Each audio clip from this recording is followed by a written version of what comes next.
All right, Kahleah Copper leads the Phoenix Mercury with a season high 37 points. She leads the Phoenix Mercury past the defending national champions, the Las Vegas Aces, in a 98-88 victory. What does this look like for the defending champions? What does this look like for Phoenix this season? Let's look at some highlights and talk about it right after the intro.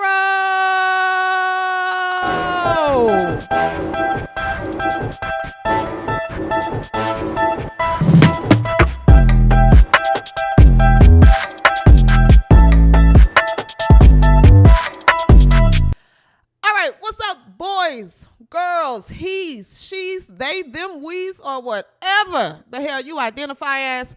I'm your host, CJ So Foolish, and welcome to the W360, your new home for all things women's basketball, okay? Welcome, everybody. Listen, new subscribers and recent subscribers, thank you so much. I see you in the comments. I appreciate all of the love. I appreciate those that agree with me. I appreciate those that disagree with me. We don't have to agree on everything. That's okay. It's okay. This would be boring if you agreed with every single thing I said. But for those of you who are new here, please subscribe to this channel. This is a new channel. We're going to grow this thing, so please subscribe, like, comment, share, do all the things the algorithm needs you to do so the algorithm is nice to this channel, okay? What's up, guys? Happy Wednesday. Let's talk about the Las Vegas Aces. They took a whooping last night. Phoenix Mercury beat them 98-88. The defending champions. A lot of people are saying they were going to three-peat this season and go undefeated. Well, that's out the window. Let's talk about it. Listen, this game came on last night at 10 o'clock, my time. It was a game that took place on the West Coast.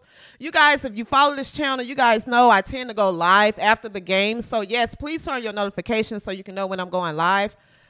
But this game ended at 12 o'clock. It was after 12 o'clock. I am not up that late.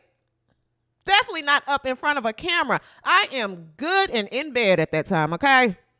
I'm telling you now, my robe is on. My hair is tied up. It's too late. They have to do something about the times of these games. It is just entirely too late.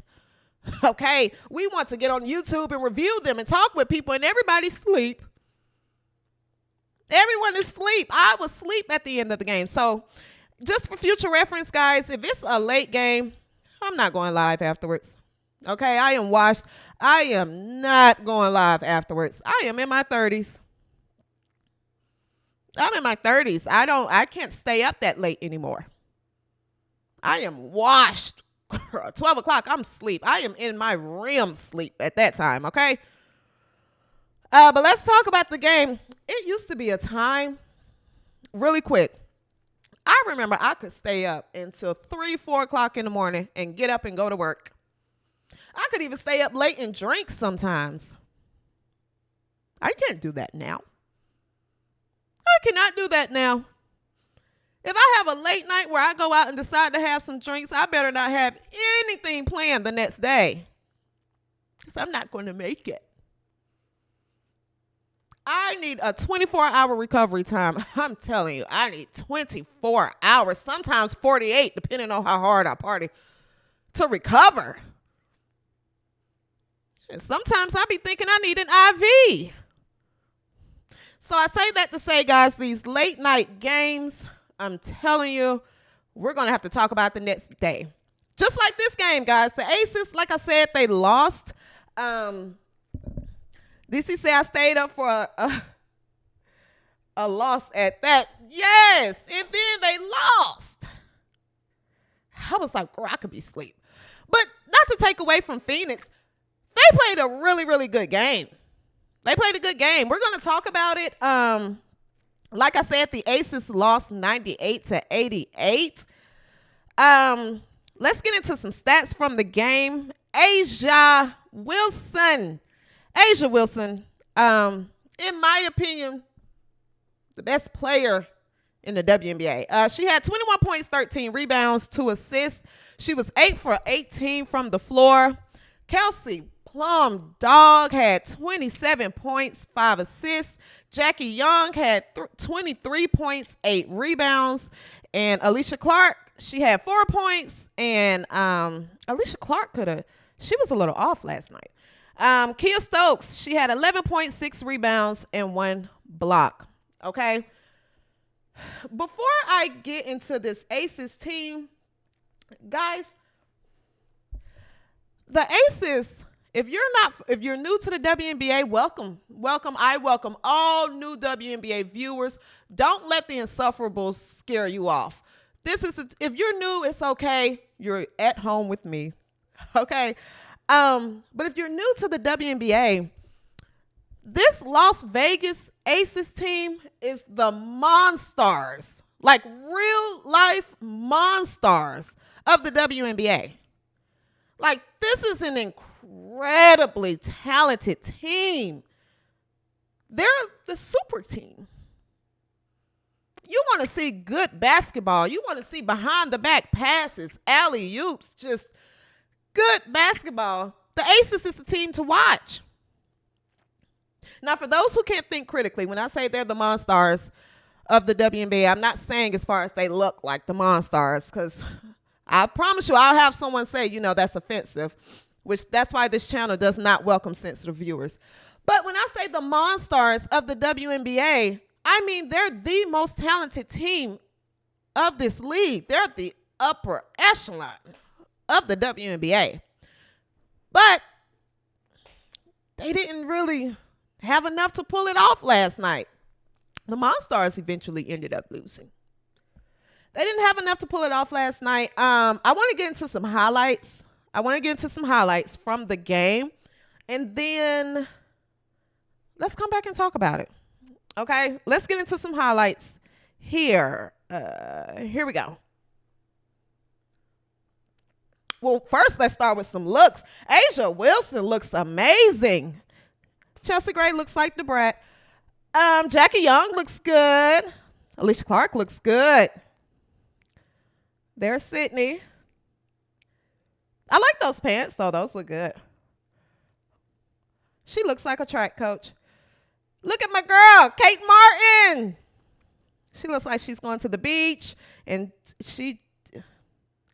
this is librarian. This is simple. This is just quite simple. Okay, let's get into the game. Here's Jackie Young coming down. As I said, guys, this is a very, very well-balanced team. All right, Diana Taurasi, who's been in the league since the beginning of time. Here's Kelsey Plum, pulls up the 3. Uber talented. At this point in the game, they were making a comeback, but they just didn't have enough. Best player in the league, Asia Wilson. That's her money right there. The floater. We haven't been playing well. So it's this false sense. That's what head coach had to say. So hopefully it gets our attention on where it needs to be, which is the defensive end. 88 points is enough to win a game. Giving up 98 and then continually letting now this is a couple of years in a row she's given us buckets, but letting her get downhill to that right hand every time. I mean, at some point, exactly. At some point, we have to be able to make some adjustments out there, self-adjust. We didn't deserve to win the game. We didn't deserve to win the game, so give them credit. They came in, punched us in the mouth. We'll see what we're made of on Saturday. We've been in some battles. Here's Mercury's head coach. This season, we've been down and fought back, and you wouldn't expect anything less from the champs. They were down, and I think we got up maybe 10 or 11 with 2 or 3 to go, and they just kept coming at us. I think they cut it to 2 or 3 on the plum They three. did, and they I think they didn't cut it to capitalize. 2, and yeah, we just stayed together. What we've done all year. Obviously, we're only 3 games in, but the hope was when we got this group together, we're going to ask them to do some things that maybe they hadn't done in the past, and just trying to create some belief in each other, in our system. And, to do that, you got to win close games. And I think the more that we can, build that camaraderie through winning, will only give us more hope. So you guys saw some highlights from or some key plays from last night's game. If you watched the game, Becky Hammond is absolutely correct. She's absolutely correct. The Aces did not make any type of adjustment. Now, that's not to take away from Kahleah Copper. She's in a zone right now. I think she had 38 against Atlanta. She had 37 against the Aces. So, yeah, I mean, for this veteran team to be the defending champions, they did not make any defensive adjustments last night. None. And another thing about this team, in my humble opinion, this team lacks depth. This team lacks depth. They don't have a bench. No one coming off the bench. And that's not to take away from, this is the core of this team. This is the reason this team won last season. You could say Candace Parker, but she sat down most of the season. And Candace Parker was on her way out the door, if you ask me. It was a great thing she retired. It was time. Okay, all due respect. Candace Parker has done a lot of amazing things for the WNBA, but it was time for her to retire. This core right here is the reason they won the championship. But I can't help but ask, will they be able to pull it off again with this 4 without a bench this year? That's the question to ask. Now, they have Kate Martin. They did bring in Kate Martin, and Kate Martin is playing phenomenally. I'm going to get to Kate Martin in a minute. But I wonder if the lack of depth on this team is going to catch up with them. It's like everyone in the offseason added to their rosters. They repositioned their rosters, things like that, because everyone wants to beat the Aces, and the Aces really didn't yet. They haven't invested in their bench.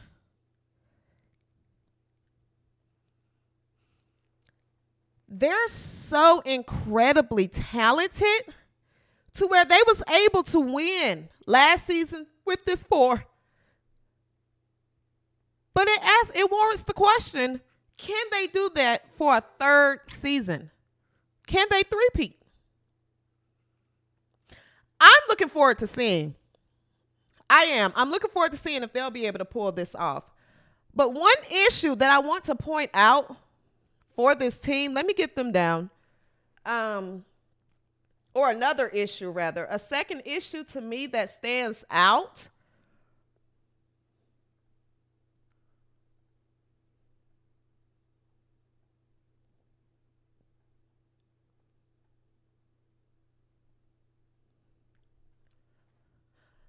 are these two.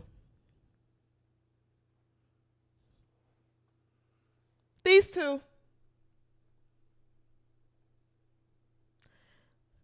No one wants to say it, but these two do not help this team. I think it's time for the Aces to move on from Sydney Colson. It's time for them to move on from Kristen Bell.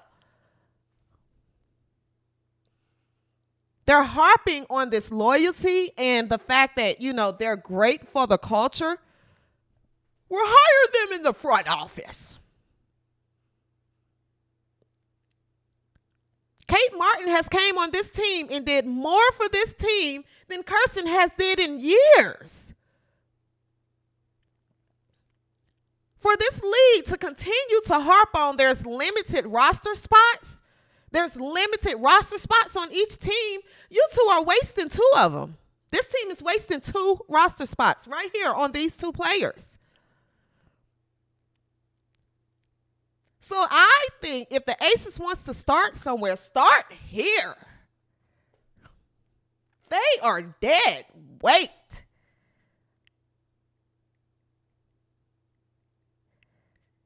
And I think Sydney is lovely. I think she's supposedly like the face of the league.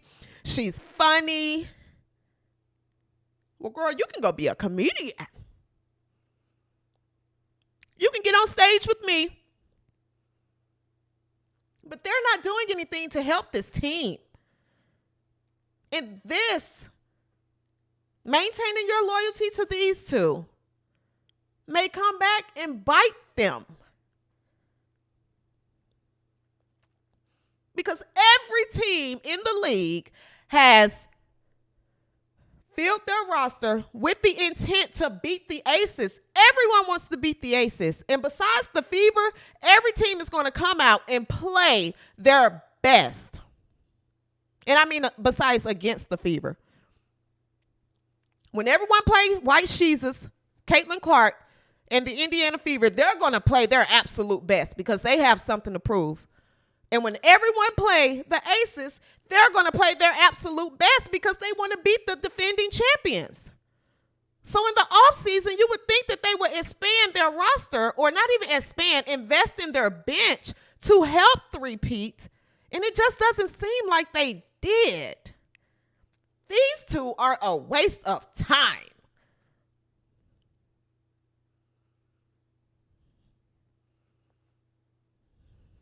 No one wants to say it, but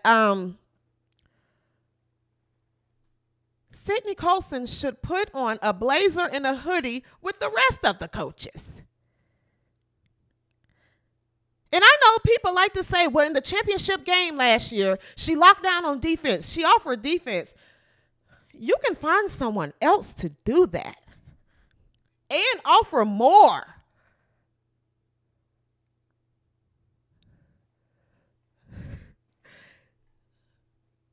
You can get a bigger bang for your buck.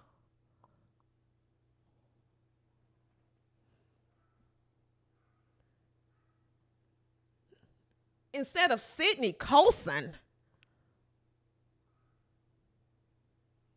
Sydney stinks. She stinks.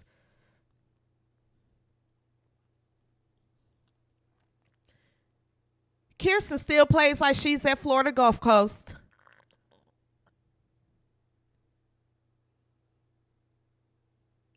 The Aces need to move on from these 2. They stink. They stink. Nonetheless, outside of both of these 2, this is an incredibly talented team, guys.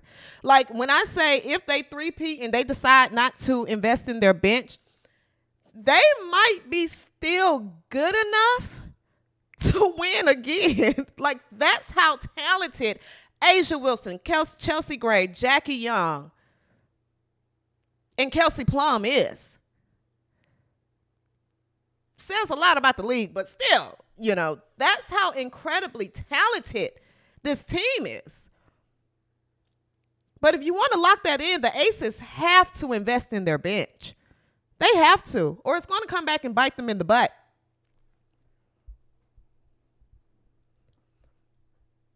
Move past the locker room laughs. You're going to go from laughing to crying. Move past them. Their time is up.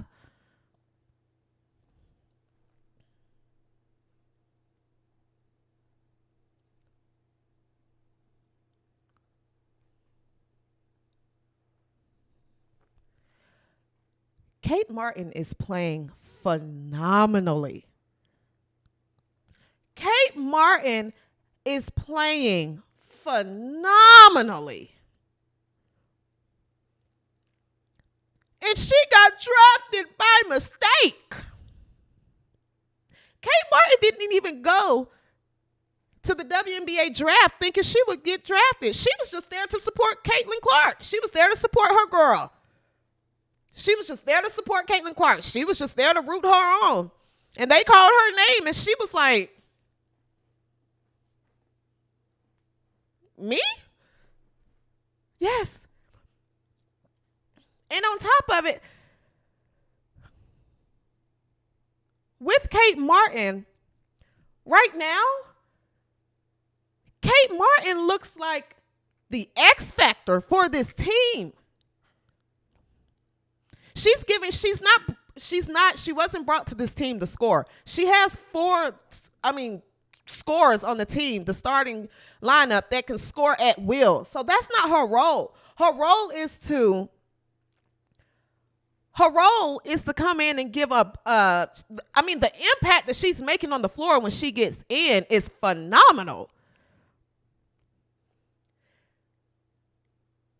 Talk about, what is life like for Caitlin Martin? She got $100,000. She got drafted to the best team in the league. She wasn't even dressed at the WNBA draft. I think she had on her Iowa sweats. And she's in, and she has taken Kirsten Bell's spot. How do you lose your second and third string spot? She lost. Kirsten Bell but nonetheless, Kate Martin is proving herself to be the X factor on this team. In the second game against the Aces, she had 5 rebounds, 3 assists, and 3 points, but she had a huge block, and she was in the game when it was close. It's not like she's a rookie that's just coming in and just giving the vets breaks. Kate Martin is playing quality minutes. She's playing it towards the end of the game when it's a 2 and 3 point game. And she's giving them the spark that they need off the bench. Something Kirsten Bell and Sydney Colson they haven't done it in years.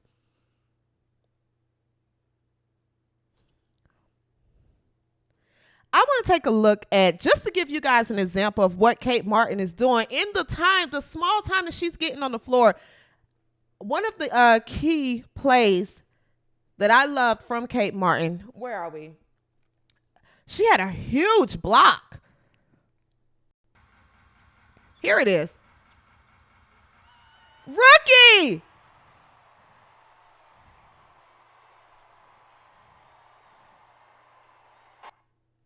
Yes, rookie Kate Martin.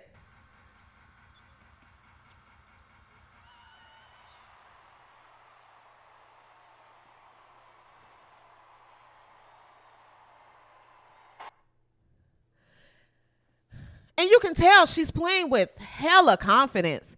So as the season goes on, she's just going to keep getting better and better. If Becky Hammon invests in her bench, she's going to have another championship. But if she continues to stay loyal to Sydney Colson and Kirsten Bell, then she's going to struggle. They're going to struggle, and where they lack in those two players will continue to be exploited. But yeah, she seems to be gelling with this veteran squad so well.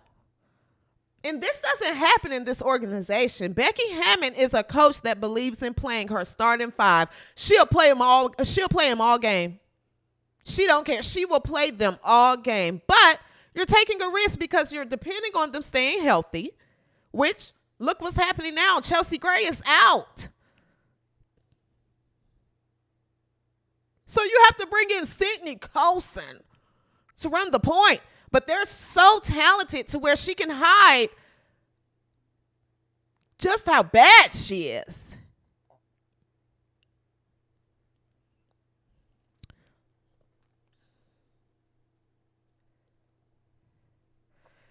All right. So yeah, I think they have a good chance of winning or three-peating this season, but I wouldn't be surprised if they don't. I wouldn't be surprised because New York Liberty is coming back for blood. Don't think they're not. They're coming back for blood. Connecticut is coming for blood. Angel Reese, Skytown, Barbie, they're playing with nothing to lose.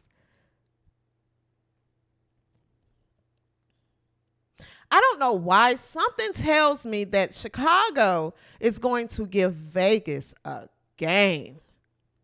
I wouldn't be shocked. I really would not be shocked. Let's get into this Vegas investigation. Guys, in WNBA news, Las Vegas is being investigated right now. And I don't know why, but this is so funny to me. This is funny to me because not only are they're one of the top teams in the league that has buku money. I mean, they have Jordan Bedford money. They have Jordan Bedford money, right? They're being investigated. Actually, I want to play the video first, just so you guys can see the video as far as what prompted this investigation into Las Vegas, and then we can come back and talk about it. Where's the video? Here it is. Buddy, I'm here with leaders around Las Vegas and members of our board at the LVCVA. The Aces have been on a historic run, two-time world champions. We're here to do something historic with them too. So come on in, let's take a look. Today we want to do something that is new, something I don't think anybody's ever done before. And we want to recognize you individually. We want to put some money in your pockets. So we've got an offer for you. We think it's a great offer for us.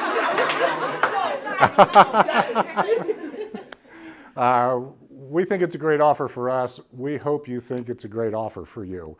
But we would like to offer each of you individually a sponsorship for this year in the amount of $100,000.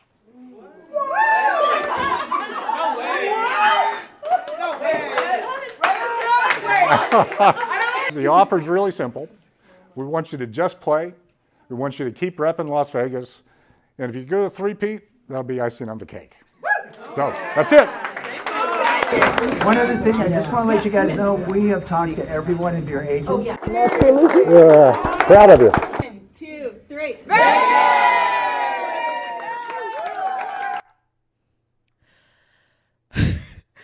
All right, so basically, just to kind of sum this up, with Vegas, as I said, guys, this team is the Monstars of the WNBA. Okay, so you have Asia Wilson, Kelsey Plum, Jackie Young, and Chelsea Gray. You have to find a way to pay all of them, right? This team, the WNBA has to pay all of them. So what happened was, for all of them to play together, they took pay cuts from the WNBA. But to replace that money, basically this is how I'm interpreting it. To replace that money, the Las Vegas Convention and the Visitors Authority, which is just some rich folks. These are rich people. This is a rich organization in Vegas. Announced that they were going to give each player $100,000 sponsorship. So basically Vegas called the WNBA and all its team broke. They told the WNBA, put your money up, y'all. It's poor people around. Do you know how much $100,000 to each player adds up to? Word gets around the WNBA, and the WNBA announces, how are y'all getting $100,000? The players on the other team, how do they get $100,000 a piece? So the WNBA announced that they were starting an investigation. And the key points from this investigation is that the WNBA says that they weren't consulted about this money. They weren't consulted, and they want to ensure that the sponsorship does not break any rules and that it is actually allowed. Basically, they're checking to make sure it's not coming from the Aces money, and they're saying that it hurts the spirit of the WNBA salary cap. If the WNBA can't afford to pay these women, and you have a group that says, hey, we think each of y'all should be making more money. I mean, you only won 2 seasons or 2 years in a row. We're going to give y'all $100,000 as a sponsorship. We're sponsoring $100,000 to each of you. So we can use your name and likeness and image and connect our tourists that come to this town and lose all their money in the strip clubs and lose all their money in the casinos. We're also going to ask them to go to your games.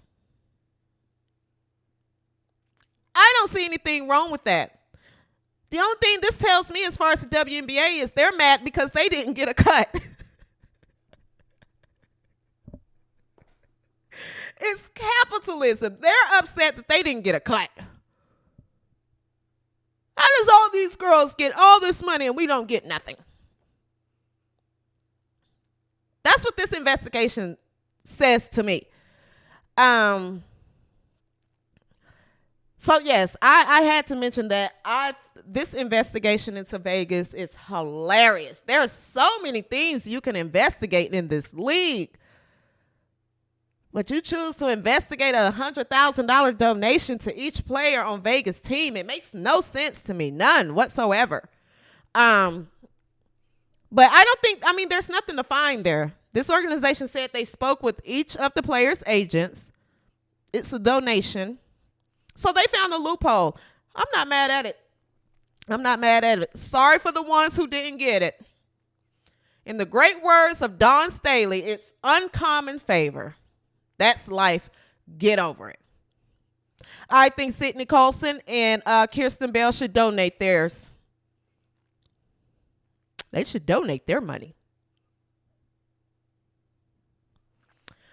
Before I wrap up, because what time is it? Indiana and Seattle is getting ready to tip off, and I'm going to catch that game, and I definitely want you guys to meet me back here right after the game, and we're going to talk about Indiana and Seattle. But I want to talk about Phoenix really quick. It's a new era in Phoenix. They look good. And Brittany Griner is out right now. Not to say that I got to be careful when I talk about Brittany Griner because people are really sensitive surrounding Brittany Griner. But she's out right now. She broke her toe. So when she gets back in, I guess she'll add to the team. I'll leave it at that. But it's a new era in Phoenix. They have a new head coach, a new GM. Kahleah Copper is on fire. Natasha Cloud is playing well. She blocked me on Twitter. But I was just giving Natasha Cloud my honest opinion. I think she should cut out some of the activism and all of this mess. Nobody wants to hear it. Just hoop. Just play basketball. I'm tired of reading your activism and tweets and stuff. You're going to run people away. So she blocked me when I told her that. But she's playing relatively well. In the game last night, Kahleah Copper had 37 points, 3 steals. Natasha Cloud had 11 points, 10 assists, 7 rebounds. Diana Taurasi had 9 points and 2 steals. It's time for Diana Taurasi to retire. She needs to retire as well. Some of these women, they have to just move forward. I'm going to have a whole episode where I can take a deeper dive into Diana Taurasi and a few others to where it's just time. It's time. Sophie Cunningham had 9 points and 9 rebounds. Now with Sophie Cunningham, she's one of my favorite players, guys. I promise you, because Sophie Cunningham is so spicy. That isn't Sophie. That's Kahleah Copper, but Sophie Cunningham is so spicy. She's the player that no one wants to play against because she's a little bit annoying and she's chippy and she's spicy. And she pops her, I love watching her play. But she's the one that you love to have on your team. She's super scrappy. Super, super scrappy. I think she's ultra talented. So I love watching Sophie play. But Kahleah's off to an amazing start this season as well. She's in a zone. So just to kind of wrap up here, they did beat the Aces 98-88. I think Phoenix is looking spectacular so far. Vegas still looks good. They need to make some adjustments. I'm not worried about it. They have an amazing coaching staff. Becky Hammond knows what she's doing. I just think she needs to invest in her bench. That's all. I think she needs to bring some help. And if not, it may catch up with Vegas. Guys, Indiana Fever, Caitlin Clark, a.k.a. White Sheezus, a.k.a. Sheezus Clark, and the Indiana Fever is getting ready right now to tip off against the Seattle Storm. So I will be here. Meet me here after the game. I think this may be White Sheezus' first win. I think they can beat Seattle. So if they get their first win, meet me here. We can celebrate as a family. And if they lose, we can come and talk about it as a family, okay? That's going to wrap up this episode with the Aces. Guys, if you have not subscribed, please subscribe to this channel. Share it, like it, comment. Do all the things YouTube wants you to do with new channels so that the algorithm is nice. This is a new channel. This is your new home for women's basketball news. So spread the word. Tell a friend and tell a friend to tell a friend about the W360, hosted by me, CJ So Foolish. Okay? Until next time, guys, thank you so much for tuning in. When we meet back, I'm going to take some live calls in the show. So definitely, if you're watching, tune into Indiana and Seattle, and I'll meet you back here in about 2.5 hours, okay? Peace and soul grease.